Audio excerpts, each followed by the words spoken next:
Good evening, thanks for joining me this Saturday. I'm Muhammed Ahmad Hamdan and these are the headlines. Sultan of Johor accepts Osman's resignation. Ahmad set to retain state seat in Rantau by-election. And police confirm Rosmah's pink diamond bought with 1MDB funds.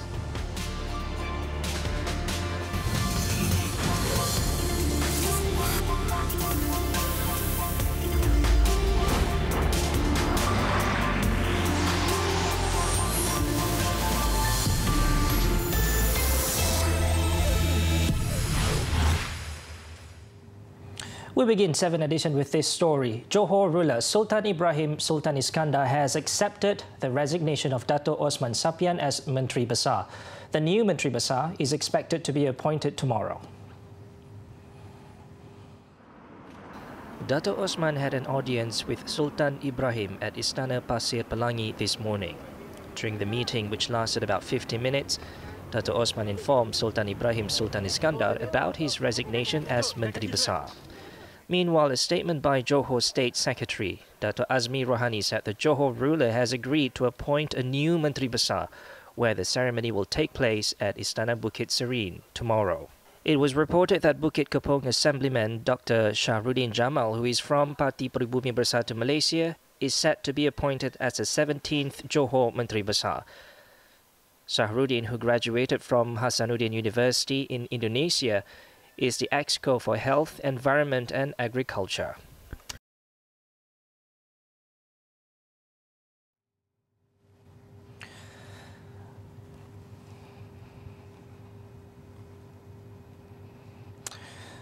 Meanwhile, at a media conference, Dato' Osman said he did not regret resigning as Johor Menteri Besar. The Kempas Assemblyman also said that no one had forced him to resign.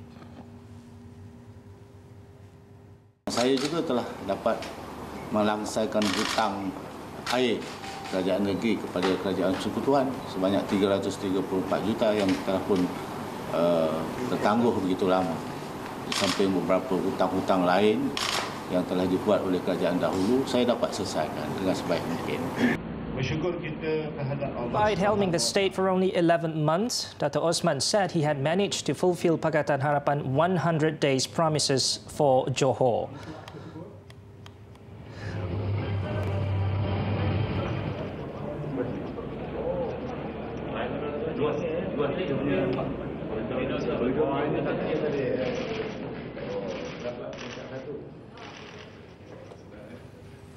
All Pakatan Harapan service centres nationwide must play a more proactive role by serving as a one-stop centre and help connect the people with services offered by the government. Deputy Prime Minister Datuk Seri Dr. Wan Azizah Wan Ismail said the service centres operated by either a Member of Parliament or State Assemblyman has to offer additional services that would benefit the people in their constituencies. Speaking at the opening of the Basarah Community Centre, the Deputy Premier said it is the responsibility of the elected representatives to ensure their centres serve the local community. Jadi hidupkanlah pusat khidmat dengan aktiviti-aktiviti bukan saja santai tetapi juga ilmiah. Orang yang ada ilmu ni lebih baik. Agar kehadiran kita di pelbagai kerajaan baru ini memberikan satu impact dirasa oleh mereka-mereka yang mengundi kita dan mereka juga yang tak mengundi kita supaya mereka beralih dan mengundi kita insya-Allah. Datuk Seri Wan Azizah, who is also the Women, Family and Community Development Minister, urged all quarters to work with the ministry and help enhance the well-being of the people, especially the bottom B40% income group. She stressed that those belonging to the B40 group must be helped, as poverty could lead to other social problems. Subsequently, Datuk Seri Wan Azizah wants government department leaders and staff to go to the ground to hear the people's voice and look into their needs.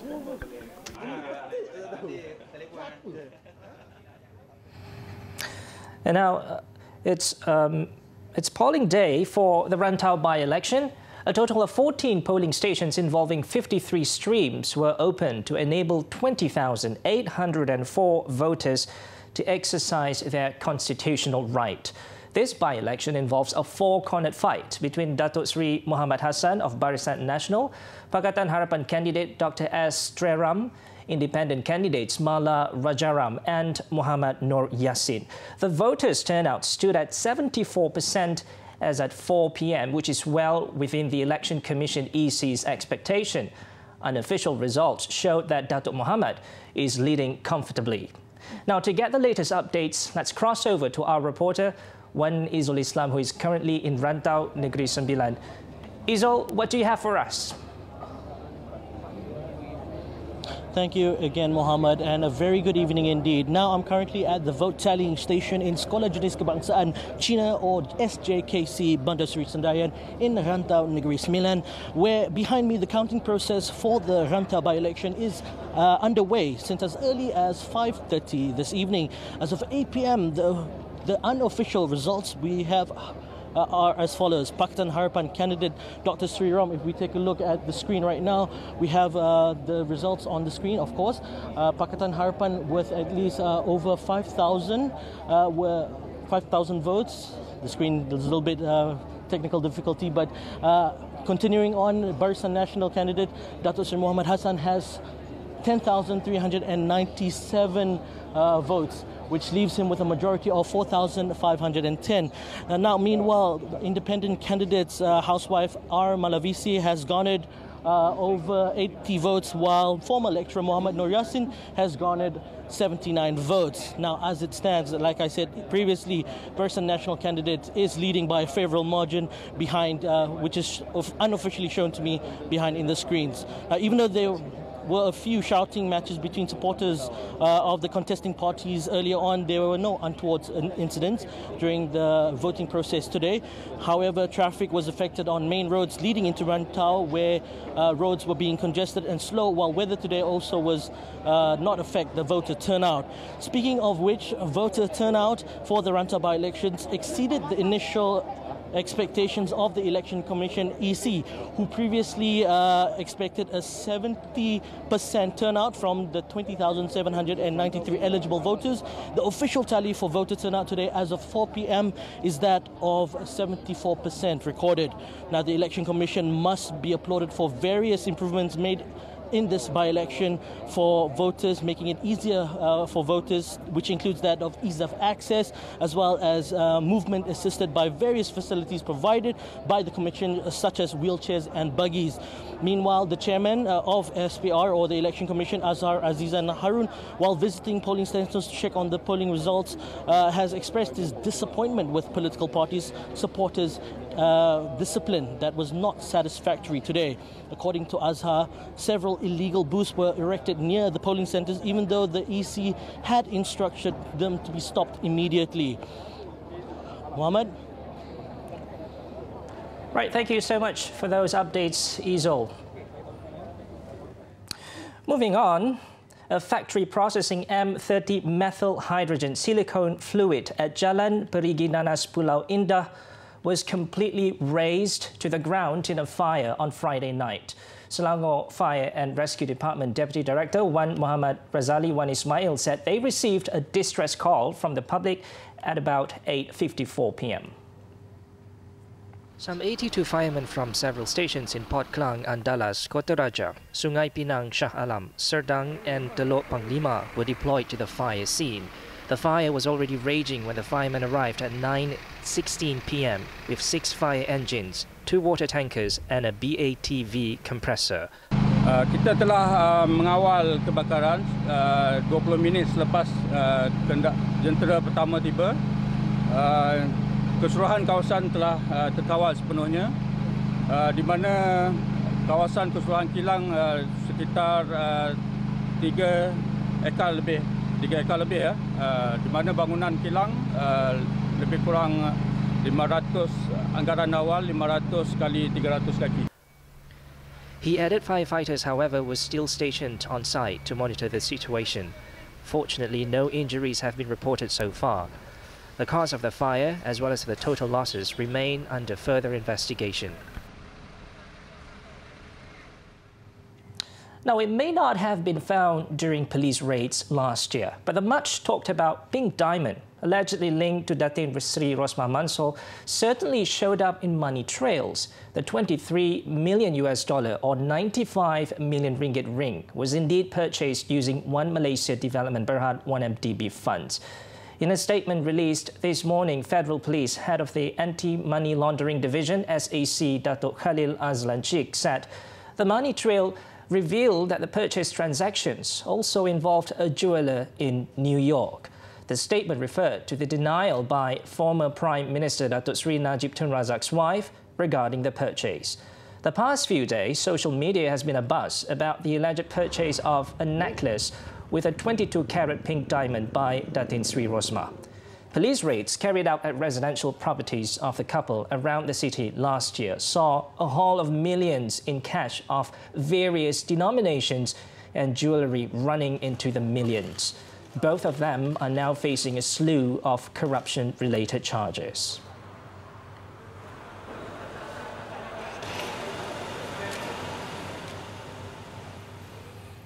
Police have mounted another search for Muhammad Ashraf Hassan, who went missing while participating in the Gopeng Ultra Trail 2019 on March 23rd. A 170-strong police team, aided by personnel from the Fire and Rescue Department and Civil Defence Force, took part in the search. The team, led by State CID Chief SAC Yahya Abdul Rahman, included 15 officers and men from Bukit Aman and was also assisted by 2 tracker dogs from Bukit Aman's K9 unit. Kalau kita boleh dapat 10 map square ataupun 10 km, kita akan try hari ini sehingga petang lah. Bila petang kita akan tarik balik. Dalam pukul 6 lebih, dah dekat-dekat gelap, kita akan tarik orang kita. Previously, some 800 volunteers had mounted a search for the 29-year-old runner, popularly known as Achap, but were unsuccessful. The official search and rescue operation to find him was called off on March 30th, but the Fire and Rescue Department has been continuing the search, albeit on a smaller scale.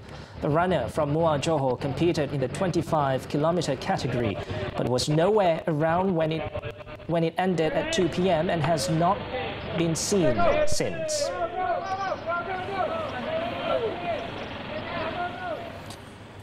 Moving on, a Vietnamese woman accused of killing the half-brother of North Korean leader Kim Jong-un will walk free on May 3rd. On April 1st, Doan Thi Huong pleaded guilty to causing injury after prosecutors had dropped the murder charge against the 30-year-old hair salon worker. She was handed a 3-year and 4 months jail term effective from the date of her arrest in February 2017 and later reduced for good behavior. AFP reported Huong lawyers Salim Bashir that his client was in jovial mood and is expected to be immediately flown to Hanoi after being released. Last month, the charge against co-accused 27-year-old Indonesian suspect Siti Aisyah was also dropped. The pair had always maintained they were innocent pawns in a plan hatched by North Korea and believed they were carrying out pranks for a reality TV show. 4 North Koreans who were spotted at the airport but later fled after the assassination were said to be the real masterminds of Jong Nam's murder.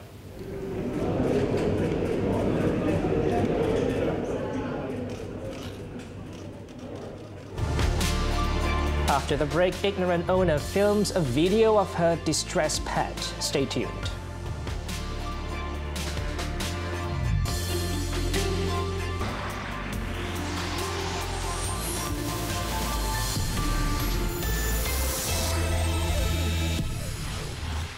Thanks for staying with us. Primary Industries Minister Teresa Kok Soo Sim hopes Prime Minister Tun Dr. Mahathir Mohamad would raise the topic of palm oil exports to China when he attends the One Belt, One Road Summit in Beijing later this month. These follows concerns that the sale of the commodity was not discussed during the recent East Coast Rail Link ECRL project negotiations. Kerana saya tidak menyertai perbincangan ataupun rundingan seperti ini, jadi saya hanya boleh menyuarakan harapan saya, my wish atau the country's wish, memandangkan Perdana Menteri kita akan pergi ke China pada akhir bulan April untuk One Belt One Road punya seminar. Jadi saya berharaplah di dalam conference seperti itu kita akan berjaya mendapat lebih pembelian minyak sawit Malaysia. She was speaking to reporters after the opening of the nutrition seminar, Living Healthy with Malaysian Palm Oil in Putrajaya today. Kok also expressed hope to see more local content being used in the construction of the ECRL. Yesterday, Tun Daim Zainuddin, the Prime Minister's special envoy for the ECRL talks with China, announced that the ECRL project would continue, but at a lower cost of 44 billion ringgit, compared with the original cost of 65.5 billion ringgit. He, however, added the renegotiation was strictly about the rail link and did not touch on other matters such as palm oil purchase. Struktur laluan kereta api bertingkat akan dibina bagi memastikan kelancaran pergerakan penumpang dan kargo. And now let's hop on to our daily segment Clickbait, where we take a look at what's trending and making rounds in the cyber world today. Are people more likely to be disturbed by the pain and suffering of a dog, or would they be more distressed if that same pain of suffering is being inflicted on a human? A pet owner recently watched and even filmed as her dog drowned to death. The tragic, senseless and infuriating incident occurred on Tuesday at a pet shop in the Fujian city of Quanzhou, which boasts a small pool where owners can bring their dogs for a swim. Viewers' discretion is advised, as the following footage may be disturbing. During the first few seconds of the CCTV footage, the worker is seen placing the pet dog into the pool. A few seconds later, the dog struggles to stay above water as no one attended to it, not even its owner. What's more devastating is that the owner recorded the whole incident with her smartphone while the dog was helplessly fighting for its life.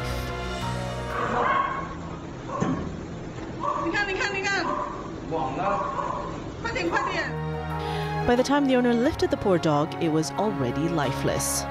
Now, strangely enough, the store is taking full responsibility for what happened and is negotiating compensation with the dog owner. This after she blamed the animal's death on the worker, who was in a state of shock and did not react properly to the incident.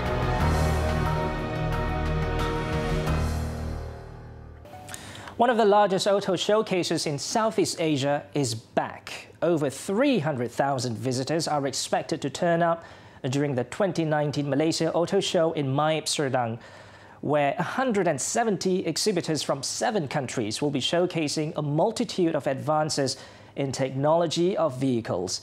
In conjunction with the event, BMW decided to unveil its newest family member. Sabrina Zainal has the details.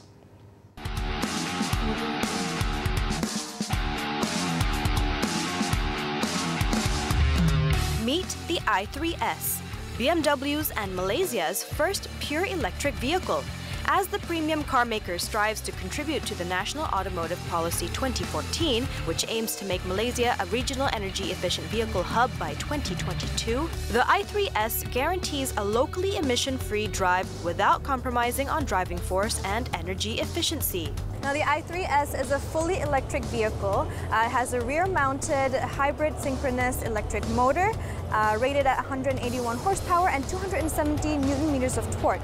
It can go from 0 to 100 kilometers per hour in 6.9 seconds. As for its exterior, it's as angry as always. The front and rear still have the aggressive look with its bold front bumper and black U-shaped surround and a high-gloss black accent for its closed kidney grille, along with its rear spoiler and wide black surround. It comes exclusively with 20-inch BMW i-Light alloy wheels in double-spoke style 431 with mixed tires and suicide doors. Now let's have a look inside. Now, stepping inside this car, I can feel it's very compact. And check this out. These panels over here are made of knaf plants, and that helps to reduce the weight of the car overall, and that makes it go faster. In the seat, it's pretty comfortable. It's very different compared to sitting in the back seat because the front is more spacious. There's really limited leg room in the back. So you have here the screen. It's the BMW Connected Drive, one of the latest smart technologies from BMW. And Yeah, the front is generally okay for a compact car, but I wouldn't recommend you bring like a bunch of friends in this car because it doesn't feel like it's going to be very comfortable unless you're sitting in the two front seats. In line with BMW Malaysia's goal to drive the future of sustainability forward, it uses recycled and renewable resources on over 80% of all visible surfaces within the vehicle, including recycled plastics, natural fibers, and open-pored unbleached eucalyptus wood. This is key to maintaining the low carbon footprint ideal of electric mobility. Who is the target with this car? Who are you targeting to sell? I mean, futurists. People who are living in the future in today's world. If you want to be a person who's ahead of a game, who is looking to drive something that's beyond the cars that you see on the road, this car is for them. This is the car for the environment conscious, but also the stylish. This is the next step. And if you don't start now, this is the future. Everyone, every country in the world, every automotive industry is talking about the electric vehicle, the vehicle of the future, and we should be ready for it. The BMW i3S is just one of many attractions at the 2019 Malaysia Auto Show. Themed Mobility for All, the event showcased the latest vehicles on the market, highlighting the advances in technology, safety, and comfort of vehicles, as well as exhibiting the latest industry trends as the world moves towards connected mobility. The exhibitions include showcase of more than 100 car models, including the newest energy-efficient vehicles. Officiated by Prime Minister Tun Dr. Mahathir Mohamad, the auto show is being held from 11th to 14th April at Maib Serdang. Sabrina Zainal for 7Edition.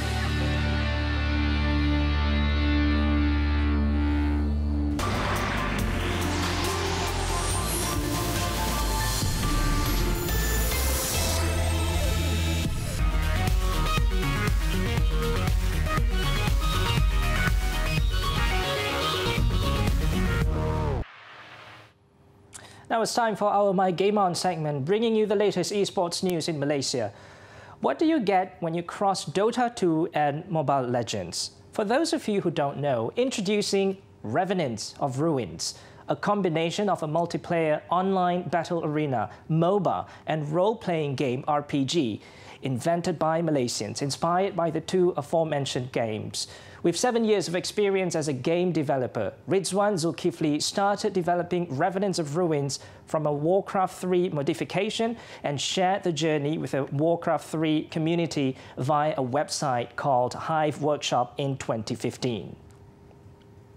Rizwan received comments and responses towards Revenants of Ruins, driving him to continue improving his game. Revenants of Ruins can be played up to 4 players, taking the form of heroes with unique abilities, the goal of which is to take down the Revenant, a monster that lives in a temple located at the center of the map.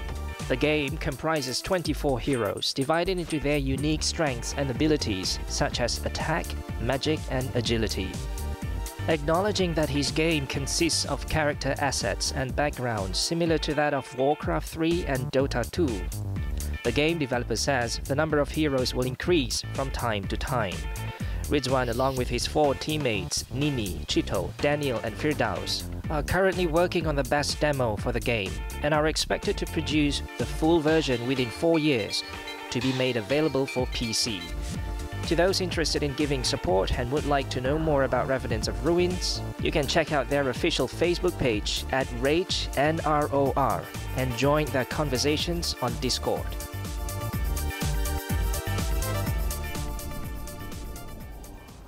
Star Wars Episode 9, The Rise of Skywalker, just dropped its teaser trailer last night. The hugely anticipated sequel will be hitting theaters this December 19th. Take a look. I'm Muhammed Ahmad Hamdan. Thanks for watching and have a great weekend.